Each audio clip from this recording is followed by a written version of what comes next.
নারায়ণগঞ্জের রূপগঞ্জে গড়ে উঠেছে শতাধিক ডিম উৎপাদনকারী লেয়ার মুরগির খামার। এখানে 2.5 লাখেরও বেশি ডিমের চাহিদা মেটাচ্ছেন খামারিরা। তবে নানা ধরনের রোগে আক্রান্ত হয়ে মুরগি মারা যাচ্ছে, এতে ক্ষতিগ্রস্ত হচ্ছেন খামারিরা।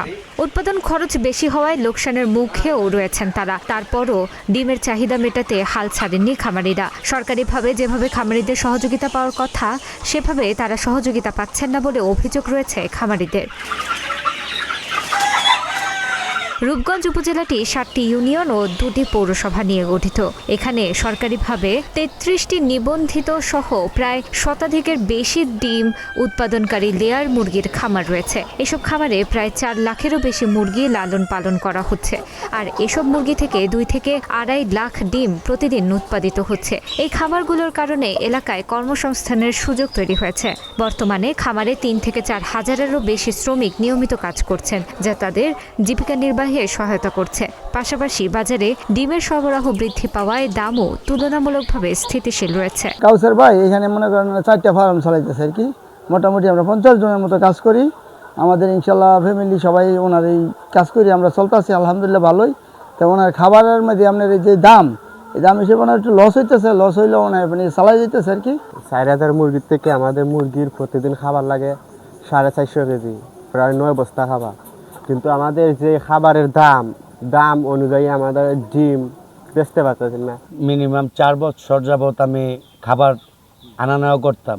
এখানে আগে দেখা গেছে সপ্তাহে আমার 3-4টা টিপ হইতো, আর ওই জায়গার মধ্যে মাত্র টিপ হচ্ছে 1টা বা 2টা। কাঞ্চন পৌরসভার বিরাবো এলাকার উদ্যোক্তা MA সবুর, কাউসার মিয়া, বকুল মিয়া, মোখলেসুর রহমানরা 100 বিঘা জমির উপর গড়ে তুলেছেন একটি আধুনিক ডিম উৎপাদনকারী লেয়ার মুরগির খামার, যেখানে বর্তমানে প্রায় 2 লাখের অধিক মুরগি লালন পালন করা হচ্ছে। তার এই উদ্যোগ স্থানীয় অর্থনীতি ও কর্মসংস্থানে ইতিবাচক প্রভাব ফেলছে। খামারিরা জানান, খামার শুরুতে অনেক চ্যালেঞ্জ ছিল, কিন্তু ধৈর্য ও সঠিক পরিকল্পনার মাধ্যমে এখন ভালো অবস্থানে আসতে পেরেছি। তবে খরচ কমাতে এবং উৎপাদন আরও বাড়াতে সরকারি সহযোগিতা প্রয়োজন। তারা আরও জানান, নিয়মিত ভ্যাকসিনেশন এবং স্বাস্থ্য পরিচর্যার কারণে মুরগির মৃত্যু হার কম রাখা সম্ভব। যদি সরকারি কোনো প্রণোদনা পাওয়া যেত, আমরা দেখি যে প্রাইভেট সেক্টরে বিভিন্ন কোম্পানিতে বিভিন্ন অকেশন উপলক্ষে তারা সরকারি গভর্নমেন্ট অনেক প্রণোদনা পাওয়া যায়। আমরা কিন্তু এটা পাই না। ইভেন আমরা প্রাইভেট সেক্টরে কোনো লোনও পাই না, যে কারণে আমরা খুবই স্ট্রাগল করতেছি। আপনারা জানেন, বিগত প্রায় 6 মাস যাবৎ ডিমের বাজারে যে অস্থিরতা এবং বাংলাদেশ পোলট্রি সেক্টরে যে একটা অস্থির ব্যবসা বাণিজ্য চলতেছে দেশের সার্বিক দিক থেকে, এটা কিন্তু আমাদের মধ্যে সবচেয়ে ব্যাপকভাবে প্রভাব ফেলেছে। প্রায় 4000-5000 মতো লেয়ার ছিল।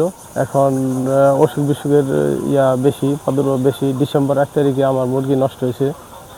মোটামুটি প্রায় 1500 মুরগির মতো আমার মুরগি নষ্ট হয়েছে ব্লাড ফ্লু কারণে। এখানে অলরেডি 700 মুরগির মতো এই যে কিছুদিন আগে যে ভাইরাস গেছে, এই মুরগি মারা গেছে।